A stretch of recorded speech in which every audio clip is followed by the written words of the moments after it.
Hi dears, എല്ലാവർക്കും നമസ്കാരം. ഞങ്ങളുടെ ഒരു പുതിയ വീഡിയോയിലേക്ക് എല്ലാവർക്കും സ്വാഗതം. ഇന്ന് നമ്മൾ പറയാൻ പോകുന്നത് കോളിയാസ് കൊണ്ട് ഒരു ചെടി ബോംബ്, കോളിയാസ് ബോംബ് ഉണ്ടാക്കുന്നതാണ്.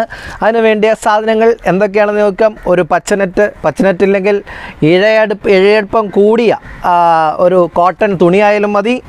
പിന്നെ പച്ച നൂല്, പിന്നെ നമുക്ക് വേണ്ട സോയിൽ. ഓക്കെ, പിന്നെ അതിൻ്റെ കൂട്ടത്തിൽ ഞാൻ എടുത്തിരിക്കുന്നതാണ് കുറച്ച് കരിയുടെ കഷ്ണമുണ്ട്, പിന്നെ ഒരു സ്പോഞ്ചിൻ്റെ കഷ്ണമുണ്ട്. ഇതൊക്കെ എന്തിനാണെന്നുള്ളത് നമ്മൾ വഴിയേ കാണാം. ഓക്കെ, അപ്പോൾ നമ്മുടെ പരിപാടിയിലൊക്കെ കടക്കാം. ഓക്കെ, അപ്പം കൂട്ടുകാരെ, നമുക്ക് ആദ്യം അതിന് വേണ്ടത് ഒരു പച്ചനെറ്റാണെന്ന് പറഞ്ഞല്ലോ. ആ പച്ചനെറ്റിന് പകരം കോട്ടൺ തുണിയായാലും മതി. പിന്നെ നമ്മൾ സോയിൽ മിക്സ്ചറാണ്, ചകിരിച്ചോറ്, ചാണകപ്പൊടി, അതുപോലെ പിന്നെ കുറച്ച് മേൽമണ്ണ് അല്ലെങ്കിൽ എന്തെങ്കിലും തരത്തിലുള്ള മണ്ണ്, ഇത്രയും അല്ലെങ്കിൽ മണൽ, ഇത്രയും കൂടെ സമാസമമാണ് നമ്മൾ മിക്സ് ചെയ്തിരിക്കുന്നത്. ഇത് ആ ഒരു ഷീറ്റിലേക്ക് ഇടുക. അതിൻ്റെ കൂട്ടത്തിൽ നമ്മൾ കരിക്കട്ട ഇടുന്നുണ്ട്. നമ്മുടെ അടുപ്പിൽ കത്തിച്ച വിറക് കത്തിച്ച കരിക്കട്ട ആയാലും മതി. ഇതിടുന്നതിൻ്റെ കാര്യമെന്ന് പറഞ്ഞാൽ, നമുക്ക് കൂടുതൽ വെള്ളം വന്നാൽ ഇതിൻ്റെ അത് സ്റ്റോർ ചെയ്തോളും, വേരൊന്നും അളിഞ്ഞു പോവുകയില്ല. അതുപോലെ നമ്മൾ യൂസ് ചെയ്യുന്നതാണ് ഓയാസിസ് എന്ന് പറയുന്നത്. ഒരു സ്പോഞ്ചാണ്, അതായത് പൂക്കളൊക്കെ വാടാതെ കുത്തിവെക്കുന്ന ഒരു സ്പോഞ്ചാണ് ഇത്. പൂക്കളൊക്കെ വിൽക്കുന്ന കടകളിൽ ഇത് കിട്ടും. ഇതില്ലെങ്കിലും കുഴപ്പമൊന്നുമില്ല. ഞാനത് ആദ്യമായിട്ട് നോക്കുവാണ്. ഈ ഒരു സ്പോഞ്ച് കൂടെ ഇട്ട് നമ്മളൊന്ന് നോക്കുവാണ്. കാരണം ഇത് വെള്ളം വലിച്ചെടുത്ത് സ്റ്റോർ ചെയ്ത് വെക്കാനുള്ളൊരു കപ്പാസിറ്റിയും ആ സ്പോഞ്ചിനുള്ളത് കൊണ്ട് സ്പോഞ്ച് പരിപാടി നമ്മൾ ആദ്യമായിട്ടാണ് നോക്കുന്നത്. ഇതിനു മുമ്പൊക്കെ നമ്മൾ ചെയ്തേക്കുന്നതിനകത്തൊന്നും സ്പോഞ്ച് കരിയൊന്നും ഇട്ടിട്ടില്ല. ഇത് നമ്മൾ ആദ്യമായിട്ടാണ് കരിയും സ്പോഞ്ചും ഇട്ടുള്ള ഒരു പരിപാടി ആദ്യമായിട്ടാണ് നമ്മൾ നോക്കുന്നത്. അത് എത്രമാത്രം വിജയിക്കുമെന്ന് നമുക്ക് നോക്കാം. അപ്പോൾ കരി എന്ന് പറയുന്നത് നല്ല ഒരു പിന്നെ വേരൊക്കെ ഓടാൻ വേണ്ടിയിട്ട് ഏറ്റവും നല്ലൊരു മാധ്യമം കൂടിയാണ്. കരിയുടെ സാന്നിധ്യം വേരുകൾക്ക് നല്ല ഒരു ഓട്ടമൊക്കെ കിട്ടും. അതുപോലെ തന്നെ ഈ സ്പോഞ്ചും ഈ കരിയും കൂടെ ഒക്കെ ഇടുമ്പോൾ ഒരു ഗുണമെന്ന് പറയുന്നത്, ഈ സോയിൽ ഒരിക്കലും കട്ട പിടിച്ചു പോകില്ല. ശകലം വെള്ളം ഇല്ലെങ്കിൽ പോലും കട്ട പിടിച്ചു പോകുകയില്ല. നല്ല ഒരു ഓക്സിജൻ സർക്കുലേഷൻ നല്ലവണ്ണം ചെടികൾക്ക് കിട്ടും. അതിനു വേണ്ടിയിട്ടാണ് അതിടുന്നത്. ഇനിയിപ്പോൾ നമ്മൾ ചെയ്യുന്നതെന്ന് പറഞ്ഞാൽ, ആ ചെടി അങ്ങനെ വെച്ചിട്ട് ഈ ഒരു പച്ച നെറ്റ് 4 സൈഡിൽ നിന്നും അങ്ങോട്ട്, എല്ലാ സൈഡിൽ നിന്നും അങ്ങോട്ട് ഒരു കിഴി പോലെ നമ്മൾ കെട്ടിയെടുക്കുകയാണ്. വളരെ എളുപ്പത്തിൽ തന്നെ നമുക്കത് ചെയ്തെടുക്കാൻ സാധിക്കും. 4 സൈഡിൽ നിന്നും ഒരു കിഴി പോലെ നമ്മൾ അത് കെട്ടിയെടുക്കുക. അത് എന്നിട്ട് നമ്മുടെ കയ്യിലോട്ട് വെച്ചിട്ട് നല്ലവണ്ണം ഒന്ന് മുറുക്കി കഴിഞ്ഞിട്ട് നല്ലവണ്ണം ഒന്ന് അടിച്ച് അതിനെ ഒരു ബോൾ രൂപത്തിലാക്കി നമ്മുടെ കൈകൊണ്ട് തന്നെ ഒരു ബോൾ രൂപത്തിലാക്കി എടുക്കുക. അതാണ് നമ്മുടെ അടുത്ത ഘട്ടമെന്ന് പറയുന്നത്. ബോൾ രൂപത്തിലാക്കി ഏകദേശം ഒരു റൗണ്ട് ഷേപ്പൊക്കെ നമ്മുടെ കയ്യിൽ വെച്ച് തന്നെ ഉള്ളം കൈ കൊണ്ട് നമ്മൾ പൊത്തി അതിനൊരു റൗണ്ട് ഷേപ്പ് ഉണ്ടാക്കിയെടുക്കാവുന്നതാണ്. മനസ്സിലായോ? ഇനിയും നമുക്ക് വേണ്ടത് ഒരു നൂലാണ്. നമ്മുടെ തയ്യൽ നൂലാണ് അടുത്തതായിട്ട് വേണ്ടത്. അതെടുത്തിട്ട് പതുക്കെ ഈ ഒരു ബോളിന് മുകളിലേക്ക്, പതുക്കെ കിഴിക്ക് മുകളിലേക്ക് ചുറ്റി കൊടുക്കുക. അത് ചുറ്റി ആ ചെടിയുടെ മൂടിൻ്റെ ഭാഗമാകുമ്പോഴത്തേക്ക് ഒരു റൗണ്ട് ഷേപ്പിൽ തന്നെ ചുറ്റി കൊടുക്കുക. അതായത് കിഴി നമ്മൾ എടുക്കുമ്പോൾ ഒരു കുടത്തിൻ്റെ മുകൾ ഭാഗം എങ്ങനെ ഇരിക്കുന്നു അതുപോലെ നൂല് കൊണ്ട് കെട്ടി ടൈറ്റാക്കി കൊടുക്കുക. പതുക്കെ ആ നൂല് പൊട്ടാതെ വേണം നമ്മളത് ചെയ്യാൻ. ഇത് കെട്ടുന്നതിൻ്റെ കൂട്ടത്തിൽ തന്നെ നമ്മൾ അതിൻ്റെ ഷേപ്പും കൂടെ ഒന്ന് അടിച്ച് റെഡിയാക്കി സെറ്റാക്കി എടുത്തു കഴിഞ്ഞാൽ നല്ല ഭംഗിയായിട്ട് നമ്മൾ ചെയ്ത് ഉടനെ തന്നെ നമുക്ക് നല്ലൊരു റൗണ്ട് ഷേപ്പിൽ നമുക്ക് ഈ രൂപത്തെ കിട്ടുന്നതാണ്. ഇത് ജപ്പാനീസ് ആർട്ടായിട്ടുള്ള കൊക്കഡാമയാണ് ശരിക്കും പറഞ്ഞാൽ ഇതിന് പറയുന്നത്.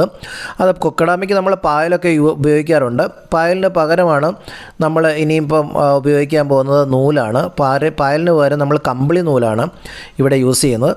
എന്നിട്ട് കൂടുതലായിട്ട് വരുന്ന പിന്നെ ഗ്രീൻ നെറ്റിൻ്റെ മുകൾ ഭാഗം താഴേക്ക് മടക്കി വെച്ചിട്ട് വീണ്ടും ഈ അതേ നൂല് കൊണ്ട്, നൂല് പൊട്ടിക്കുകയൊന്നും വേണ്ട, മടക്കി വെച്ചിട്ട് അതേ നൂലുകൾ കൊണ്ട് തന്നെ പിന്നെയും ചുറ്റി കൊടുക്കുക. ഒരിക്കലും അതിൻ്റെ മുകളിലോട്ടുള്ള ഭാഗം നിങ്ങൾ കട്ട് ചെയ്ത് കളയണ്ട.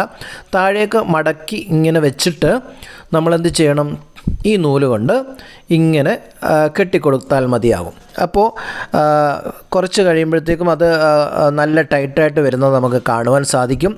അത് കഴിഞ്ഞിട്ട് നമ്മൾ ഈ നൂല് അങ്ങ് പൊട്ടിച്ച് കളയുക. എന്നിട്ട് വീണ്ടും നമ്മുടെ കയ്യിൽ വെച്ചിട്ടൊന്ന് അടിച്ച് നമ്മുടെ ഉള്ളം കൈ കൊണ്ട് അതിനെ ഒന്ന് റൗണ്ടാക്കി, അതായത് റൗണ്ട് ഷേപ്പ് നമുക്ക് ചിലയിടത്തൊക്കെ മുഴച്ചൊക്കെ നിൽപ്പുണ്ടായിരിക്കും.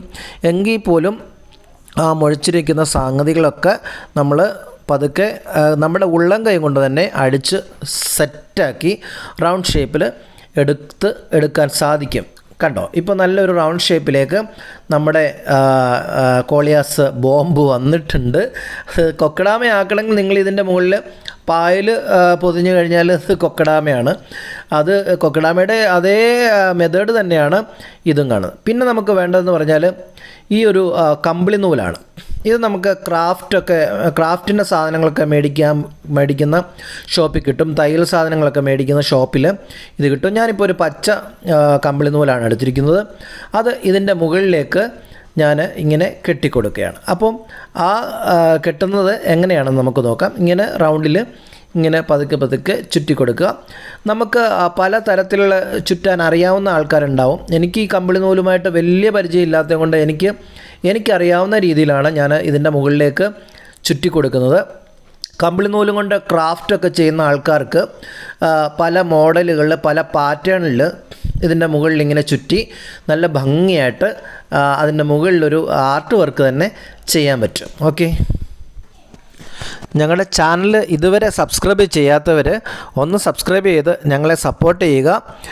അതിന് തൊട്ട് താഴെ കാണുന്ന ബെല്ലൈക്കൺ കൂടി ക്ലിക്ക് ചെയ്ത് ഞങ്ങൾ അപ്ലോഡ് ചെയ്യുന്ന എല്ലാ വീഡിയോസും നിങ്ങൾക്ക് ലഭിക്കാൻ തക്കവണ്ണം അത് കാരണമാകും. അപ്പോൾ ഞങ്ങളെ സപ്പോർട്ട് ചെയ്യാൻ നിങ്ങൾ മറക്കരുതേ.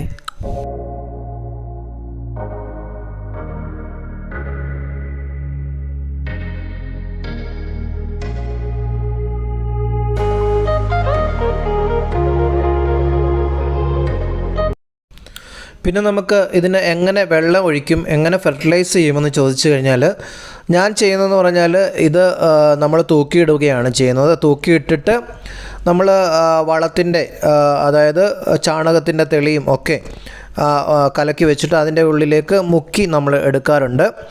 അതുപോലെ തന്നെ നമുക്ക് ചെയ്യാൻ പറ്റുന്ന ഒരു കാര്യമാണ് ഇത്. പിന്നെ ഇതിൻ്റെ മുകളിലേക്ക് നമുക്ക് സ്പ്രേ ചെയ്ത് കൊടുക്കാം. അതുപോലെ പിന്നെ ഇലകളിൽ തളിക്കുന്ന വളങ്ങൾ നമുക്ക് കൊടുക്കാം. അങ്ങനെ നമുക്കിതിനെ വളമൊക്കെ നൽകി സംരക്ഷിക്കാം. പിന്നെ നമുക്ക് ഇതിന് വലിയ പരിചരണമൊന്നും ആവശ്യമില്ല. ഇതിൻ്റെ ഒരു ഗുണമെന്ന് പറയുന്നത് നമ്മുടെ സ്പേസ് മാനേജ്മെൻറ്റാണ്. ശരിക്കും എൻ്റെ വീട്ടിലൊക്കെ എന്ന് പറഞ്ഞാൽ കുറച്ച് സ്ഥലമേ ഉള്ളൂ. എനിക്കൊക്കെ ഏറ്റവും പറ്റിയ ഒരു മെത്തേഡാണിത്. ഇത് നല്ല രീതിയിൽ നമ്മൾ കെയർ ചെയ്ത് വളമൊക്കെ കൃത്യമായ രീതിയിൽ 2 ആഴ്ചയിൽ ഒരിക്കലൊക്കെ കൊടുത്തു കഴിഞ്ഞാൽ നമുക്ക് ഏത് പ്ലാന്റും ഇതിൻ്റെ അകത്ത് നമുക്ക് സെറ്റ് ചെയ്യാൻ പറ്റും. അതായത് നമ്മൾ ഇതിനെപ്പറ്റി അടുത്ത ഒരു വീഡിയോ നമ്മൾ ചെയ്യുന്നുണ്ട്. എൻ്റെ കൊക്കഡാമുകൾ ഏതൊക്കെ കൊക്കഡാമുകൾ ഉണ്ടെന്ന് നമുക്ക് കാണാം. ഇത് കണ്ടില്ലേ, ഇപ്പം നമ്മൾ 2 കൊക്കഡാമുകളാണ് ഉണ്ടാക്കിയിരിക്കുന്നത്. കോളിയാസിൻ്റെ 2 കൊക്കഡാമുകൾ ഉണ്ടാക്കിയിട്ടുണ്ട്.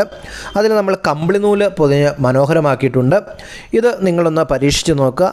ഏറ്റവും ഭംഗിയായിട്ട് തന്നെ നമുക്കിത് കിട്ടും. നമ്മളിതിനെ ഒന്ന് കെട്ടിത്തൂക്കാനുള്ള ഒരു സംവിധാനമാണ് നോക്കുന്നത്. ഞാൻ എടുത്തിരിക്കുന്നത് ഒരു നൈലോൺ നൂലാണ്. നമുക്ക് പ്ലാസ്റ്റിക്കിൻ്റെ ചരടായാലും മതി. നമ്മൾ വെളിയിൽ തൂക്കിയിടുമ്പോൾ പ്ലാസ്റ്റിക്കിൻ്റെ ചരടൊന്ന് നോക്കിക്കോണം, ദ്രവിച്ച് താഴെ പോകാതെ നോക്കിക്കോണം. അത് കുറേ നാൾ നിൽക്കും. നൈലോണിൻ്റെ ആണെങ്കിൽ നമുക്ക് കുറേ ലാസ്റ്റ് ചെയ്യും. നൈലോണിൻ്റെ ഇത് മുകളിലേക്ക് നമ്മളിങ്ങനെ ഊരാക്കുടുക്ക് ഇട്ടിട്ട് അതിങ്ങനെ കെട്ടി അതിനോട് അടുപ്പിച്ച് തന്നെ കെട്ടി അങ്ങോട്ട് വെച്ച് കഴിഞ്ഞാൽ അടുപ്പിച്ച് അങ്ങോട്ട് മുറുക്കി അങ്ങ് വെച്ച് കഴിഞ്ഞാൽ ഒറ്റക്കെട്ട് മതി. അത് ഹാങ് ചെയ്ത് കണ്ടില്ലേ, ഭംഗിയായിട്ട് തന്നെ നമുക്ക് ഹാങ് ചെയ്ത് ഇടാൻ പറ്റും. അങ്ങനെ നമുക്ക് ഇത് കൊക്കഡാമ അല്ലെങ്കിൽ നമുക്ക് പറയാം കോളിയാസ് ബോംബുകൾ 2 എണ്ണം ഉണ്ടാക്കിയിട്ടുണ്ട്. കണ്ടോ, ഇത് കെട്ടിത്തൂക്കി നമ്മൾ നല്ല വെയിലുള്ള സ്ഥലത്തിട്ട് കഴിഞ്ഞാൽ കോളിയാസിൻ്റെ ഇലകളൊക്കെ വളരെ ഭംഗിയായിട്ട് തന്നെ വരും. അപ്പോൾ നിങ്ങൾ ഇതൊന്ന് പരീക്ഷിച്ച് നോക്കുക. വീണ്ടും കാണും വരെ ബൈ, ടാറ്റ, താങ്ക് യു.